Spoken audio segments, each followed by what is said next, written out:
Welcome to Disruptive Capitalist, the show where purpose-driven entrepreneurs and bold investors share how they're reshaping the world by investing time and money in a way that improves lives and creates wealth. So let's get to it.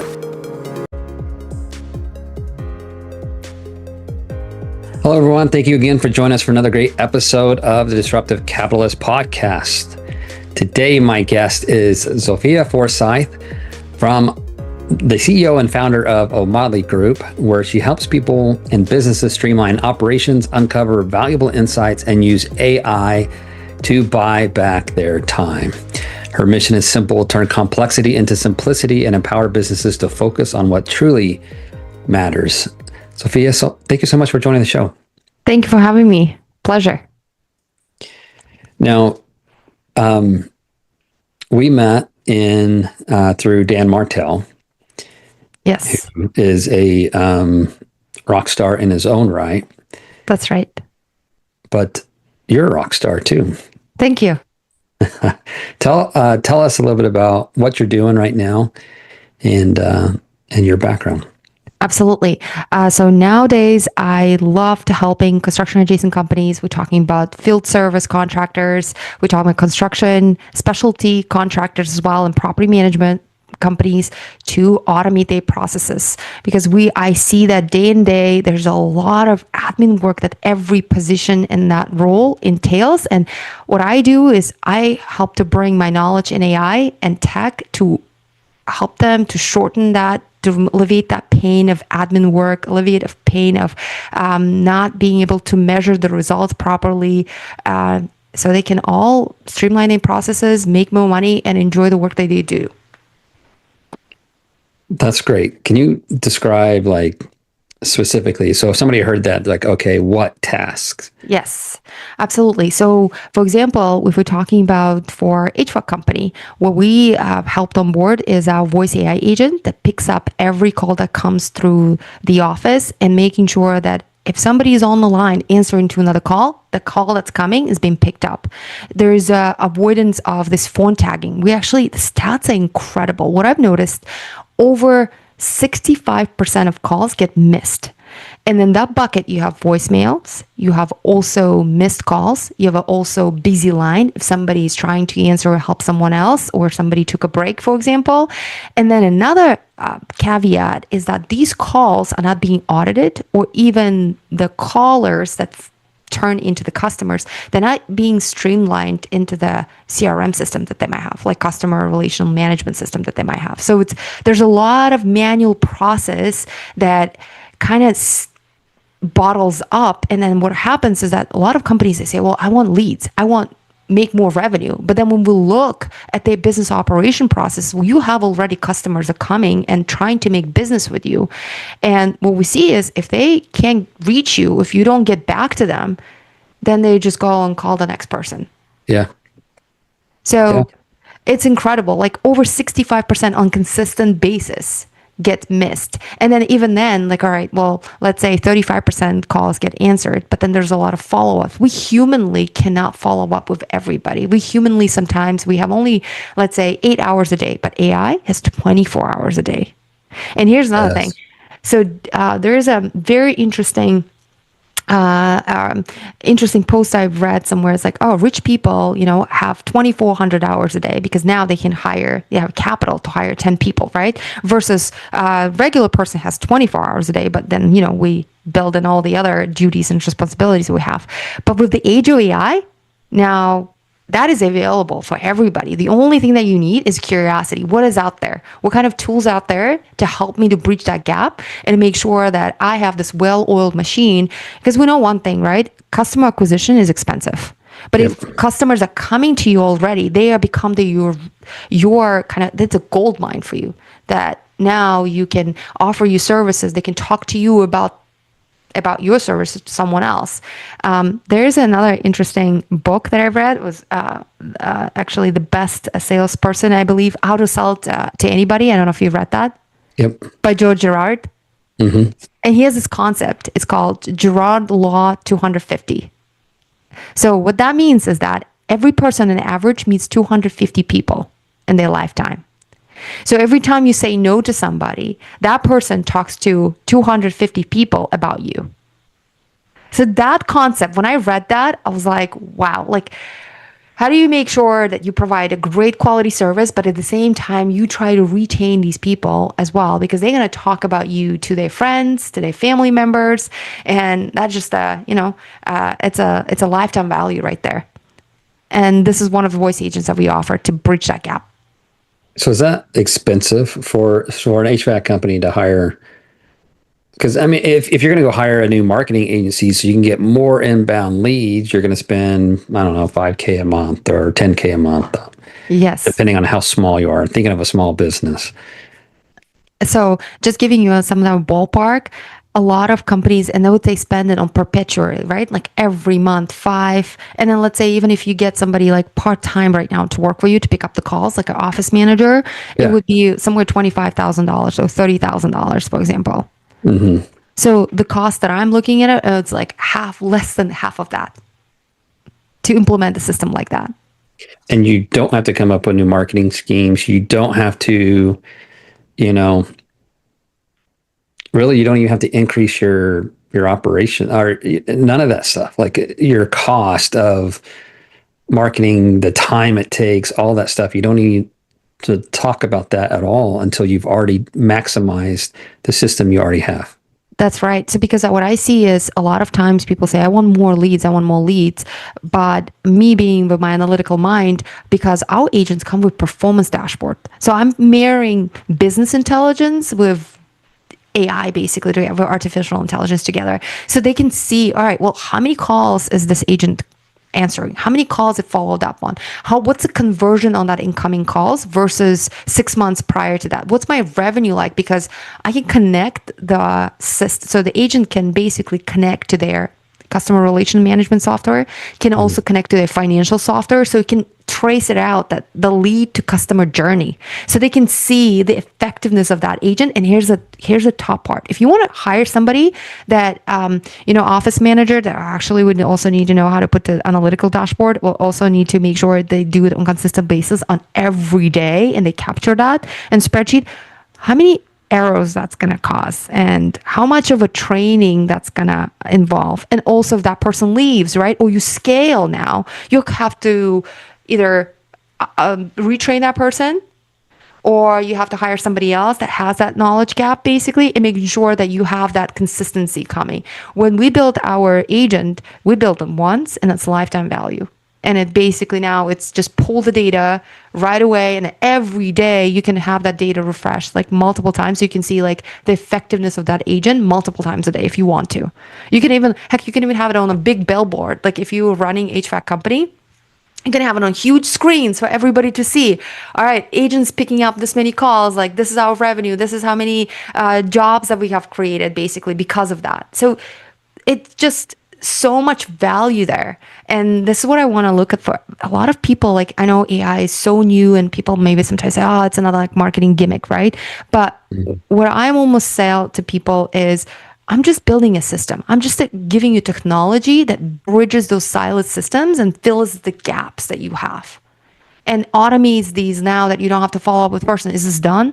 Have you entered these leads in the system? Have you put together that spreadsheet together? Where we are at? Like we all know how much, probably for business owners that I talk every day, they hate like managing the whole process. For them, it's just like, I don't want to ask questions. I just want to get it with no of this like a feedback loop and constant process going on.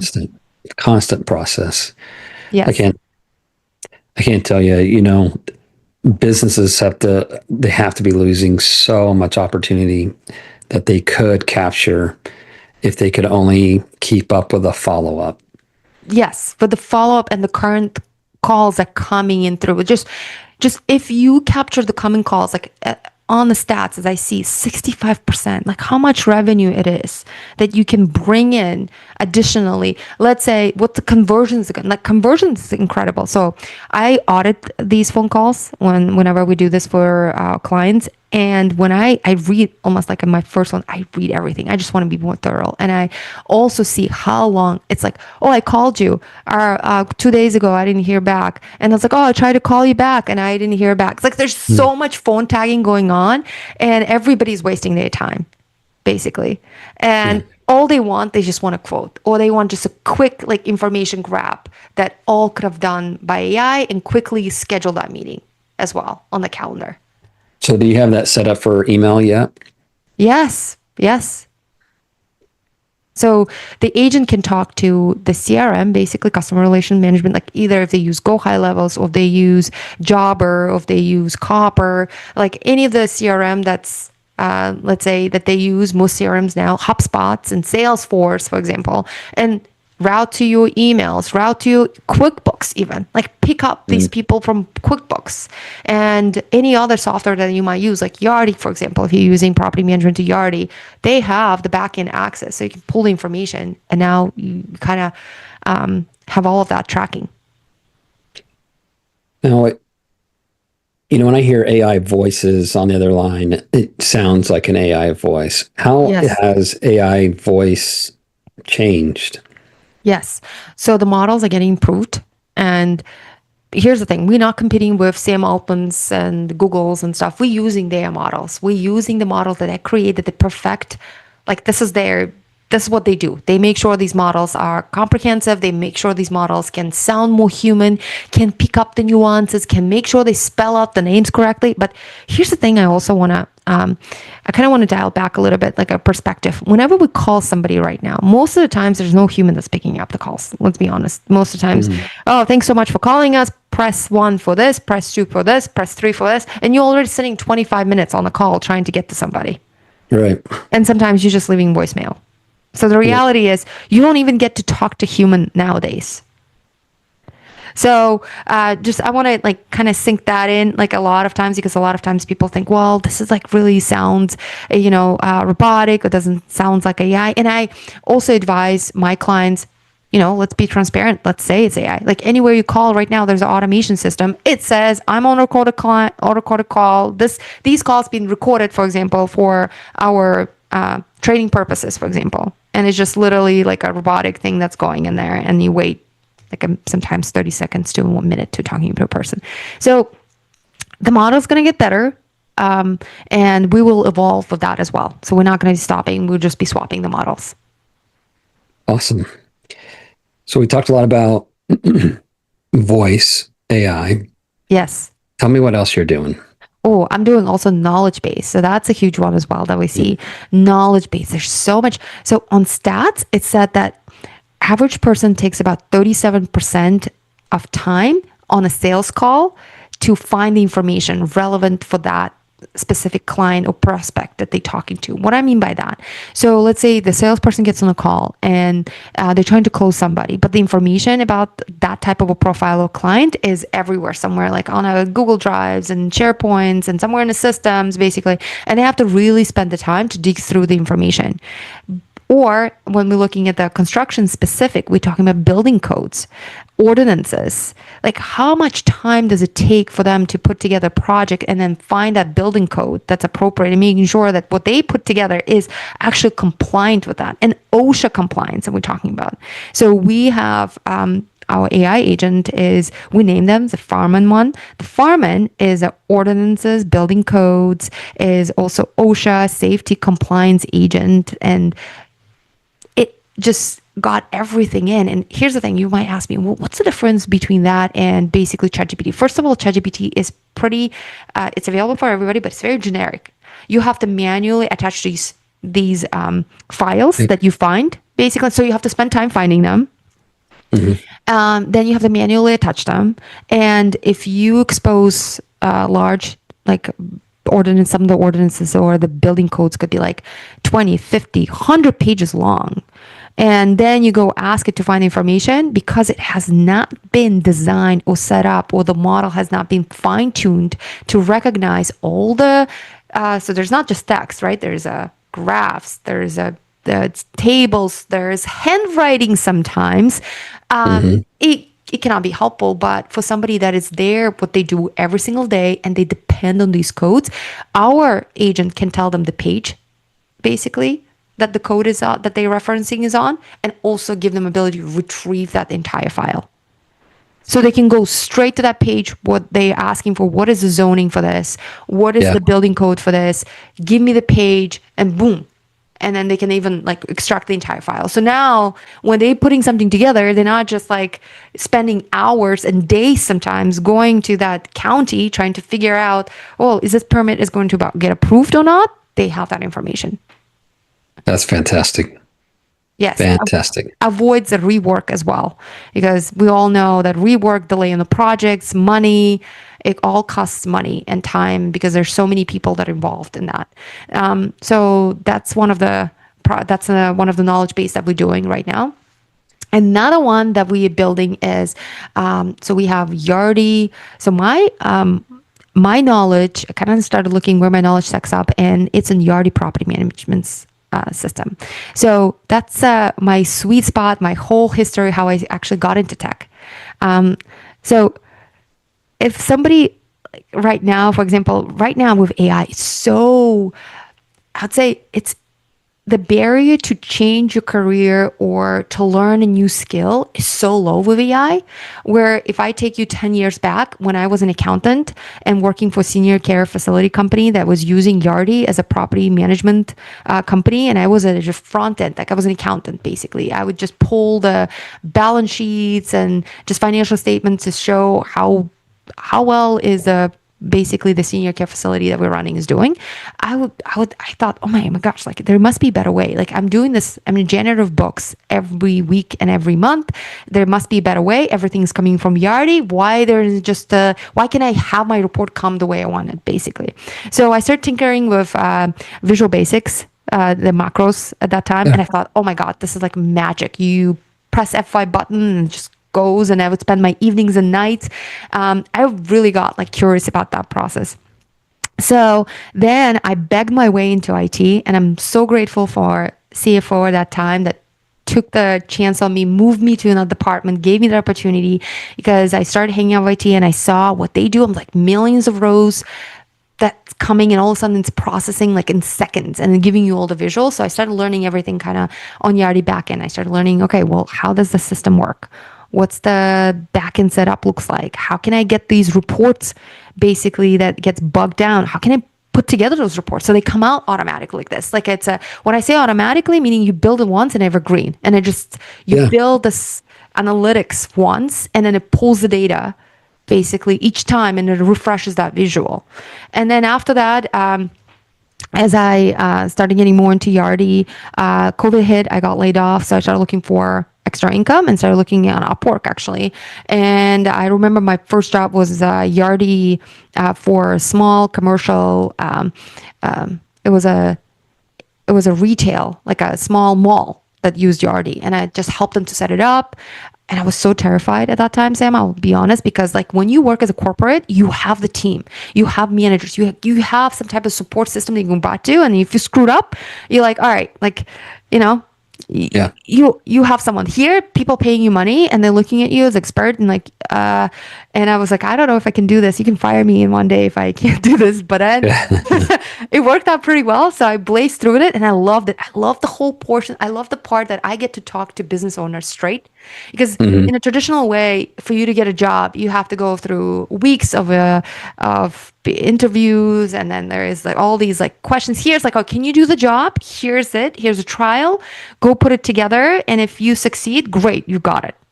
So there's like a real practical application of it, instead of going through weeks of just calls and all of that process, and you don't even know if you get a job or not. And I just loved working with business owners, like seeing their pain points and seeing how can I solve them quickly, basically. That's amazing. I love how AI is reducing so much time of our lives that's wasted. Yes. Just wasted. You think about like in development, you're going back and forth to the city 27 times. And you can hopefully get it all done on the first time because you've met all the rules, you met all the compliances, all the nuances, everything else has been double checked. You go in, ideally, they just throw it in their AI tool and it comes back and says, yeah, everything's here.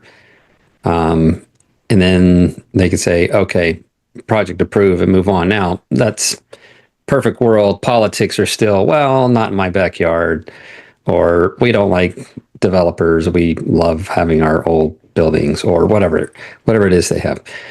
Outside of that stuff, we're just shortening the timeline a lot so that we can go live our lives. Well, and I think it's all about changing mindset because we right now working with some of our clients in the construction space. We're talking about, like I mentioned, HVAC. We're talking about, we also, let's say, electricians and plumbing. And what I see is that it's a mindset. Once I start, like people are like, oh, we have things under control. And once you start looking things under control, you realize, oh, you guys printing paper for your reporting and somebody's manually like typing in Excel and you don't recognize that's an issue. You think like, or for example, you want everything to be printed out, every project and like be signed off on it. Just like a little things that I'm telling you but they cause delays in project completion. Or for example, when there's a huge board meeting and they're reviewing the financials and everybody's getting the printout and like all that, and instead of just getting that all interactive, getting all of that like automated and they can just share it on the screen and can quickly see and quickly drill down to because if they want additional information, oh, let me go put it together, or let me go print out another Excel, or let me fill in that Excel, which is prone to issues, errors, inconsistency. I mean, and then we're talking about the project submittals is a huge one. Submittals is that what we see is another one, like having a proper database of all submittals that you can quickly use for your current projects to avoid the rework, because you can quickly see what type of things that you've used, what type of items, who you bought it from, how much you bought it from, what's the capacity, what's the criteria, what's the specificity that was bought for that type of a project. For example, we're talking about large like builds, that could, and right now it's just information kind of passed on. Oh, it's somewhere in our emails, or someone hosts it in the cloud, and what I mean in their head, basically, and it's not really orchestrated, and then it costs like so much money, basically. It's, I think, changing our mindset of like, oh, this is how we do things, instead of how can we make it better? Like challenging that status quo. How can we make it better? Because if you're not adopting that, your competitors will be adopting that. And then you run into another issues that I see huge. It's huge. Is cash flow, right? It's big for everybody. So what happens is, let's say they've done a job, now the work is done, but the time to invoice out that job, this is where a lot of manual steps, for example, grammar mistakes that hold it up. Oh, like we need to clean it up. Or there's incomplete information that's been submitted. Now goes back, let's say you are running a large company, you have 20, 50, 100 people that you have to go back to, and the volume is like over 300 invoices, right? That you have to process on daily basis, basically. And then you don't have information, that's going to delay the time from like, even sometimes right now, most invoices get paid in 30 days. But if you don't have that information and the job is done and you're not sending it out in a week or more, what is that going to happen to get cash flow? Thanks. Yes. Yeah. And you have to pay people. You have to pay for inventory. You have to like make sure you have equipment that you have to maintain. So like what I'm seeing is that with the age of AI, one thing is I'm kind of glad there, because before AI even was there, this just could have been fixed with automation. A lot of times you don't even need AI. You could be pure automation, could be fixing that issue. But now with AI, everybody's like waking up, and I'm glad, because people operating since 1995, for example, a lot of businesses are, Yeah. I'm still printing out papers, still, there's the notaries. That's one of those things that's always gotten me. Like, why are we doing these notaries where you have to drive? And they finally have an online notary system now that it's like we're taking this giant leap forward, or part of the country is taking a giant leap forward, and part of the country is stuck. Yeah. But those who are taking a giant leap forward are seeing massive gains very Yeah. quickly in their operations.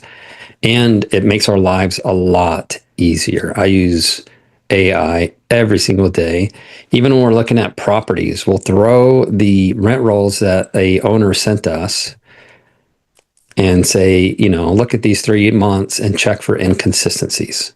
Love it. And that could be hundreds of units. And it just comes back and says, oh, here's the inconsistencies. Yeah, love it. Because what happens on a large scale is sometimes, right, our human eye cannot just miss things. Like, just like you said, for example, we have a client, we have Yardi clients as well, that they have over $1 billion in assets, and they have so many properties, commercials and residential properties, and there's so many KPIs, right? You have occupancy percent, you have asset management KPI, that you have different lenses that different groups of the teams that look at. The property managements look for collection, percent of collection, for example, occupancy percent, what's your 30 days, 60 days, 90 days. But then if you have so many properties, you might miss things. Sometimes just can be mixed. But even that, what we're taking for them, we build out entire analytics suite. So before, for example, just give you an idea, 2 years ago, before they came to us, they had 17 tab, like, an Excel tab, 17 tabs basically that they would have to maintain on a weekly basis to update their portfolio performance. 17 tabs. They have to manually pull the data from Yardi, manually download those Excel, drop them. And I know the person will say, oh, it takes me 1 hour a week now. But I'm like, all right, I don't think it's 1 hour a week, because every time the data refreshes, you have to rerun the numbers. I mean, you have to re-download those Excels, you have to repopulate the things, and you have to make sure you sent it on time, and you make sure that, like, you sitting there, like, this has to go out every Friday by this time. That means it's like somebody's watching over your head, basically, where we took it 100% off. I mean, 100% automated task. Now that person became better, like, here's another thing I want to always, like, ask with AI. Does this person's job become better or worse because of this? Like, did it become smarter or did it make it dumber? To be honest, like, removing that entire automation did not make they made their life so much more easier, so much more productive, and so much more, I would say, valuable as well. Now they can spend their time in analyzing this, just like we talked about, like analyzing these numbers, making sure what's happening, what are the trends are showing us, what kind of decisions we should be making here, who is causing our rent collection downfall, for example. A lot of people are worried, and some jobs will be eliminated for sure. But for us, I want all of my employees using it, not so that I can get rid of them or replace them, so that they can do more and do things that takes a human brain to think through and analyze, and then makes the rest of their life easier by using AI tools to automate and give them the data instead of spending all the time trying to track down data, get it in there, solving errors and everything else, right? Now we can think about it, and then we can go action on plans and be that much more responsive, faster, and we can get more done in a day. 100%. I think the key value of AI is shortening that sales cycle. Because here's the thing, it's leads, as I mentioned, like, coming through your doors already by calling you that you're not answering, you're not making sure you're nurturing properly. But then as soon as you got that project, making sure that your quality assurance process as short as possible, so you can quickly invoice. First of all, you can do delivery faster, more accurate, and you can also now do the entire administrative part of invoicing that out as well. So you shorten your entire sales cycle from delivery to sending out the invoice and making sure you get paid faster as well. That's fantastic. And now you can do more with AI. You can do more volume and help you but the processing part is not going to become a bottleneck anymore. So tell me, who's your ideal client right now? Absolutely. My ideal client right now would be, first of all, Yardi property management software that using Yardi and is probably frustrated with it, because I know Yardi can be very frustrating. I've seen it, all of my clients say it's very clunky. And I know that they have lots of integrations that could be that's out there right now that could be automated and also delivered for our clients. So that would be Yardi, property management company that using Yardi. Another one would be a great client is specialty contractors. So specialty contractors that basically do the builds everywhere from HVAC that we're talking about, everyone that plumbing companies. Those would be my ideal clients. Your ideal clients. And where do you want to go with your company? Is this something you're trying to scale and sell? Is this something that passion project that you want to keep and just keep delivering value forever? What's your goals? Sure, absolutely. That's a great question. I love real estate. I've realized that I absolutely love it. And what are my goals is I love real estate investing myself. So what I want is to keep growing my company. And at the same time, I used to volunteer a lot when I was in corporate. And I would do, like after work, I would go volunteer in the women's shelter and also volunteer with Big Brother, Big Sister. I remember one thing when my friend told me, if you really want to help somebody, Sophia, give them a job. Yeah. And that kind of stuck in me. It almost made me feel like, oh my God, all the work that I'm doing right now, what I'm not helping. Like, you know what I'm trying to say? I'm almost like, I felt like this is not help. This is, and I think sometimes, entrepreneurship is hard, figuring things out. It's a lonely world. And sometimes I feel like, oh my God, like, I just want to exit. But then I think of all the people that work with me, that work for me, my team members. They are my inspiration. They are my push forward. And I want to keep growing. I want to make sure that I provide, meaningful work for somebody. And they are finding their purpose. They love what they do. They work really hard. And I just want to do more of that. Beautiful. Thank you so much for being on the pod today. For those guests who heard and they're like, can you come help me? How do they get a hold of you? Yes, absolutely. They can come find me at Sophia Forsyth. And then it would be just my handle on Instagram or also LinkedIn, just Sophia Forsyth. And if you come from this podcast from Sam Sells, you could just say Sam Sells and I will send you my AI library, my free AI library that has all the prompts, just kind of like a quick tips on how you can implement them in your work and buy back your time immediately. Wonderful. Thank you so much. I'll make sure that's in the show notes and post it. I really enjoyed our call. Got my wheels spinning about so many different things. I love what you're doing, solving problems for small business owners and big. Thank you for being on the show. Thank you. Thanks for having me. If this episode shifted your thinking, then share it with someone bold. And remember, capital is a tool. Use it to build a world you are proud to live in.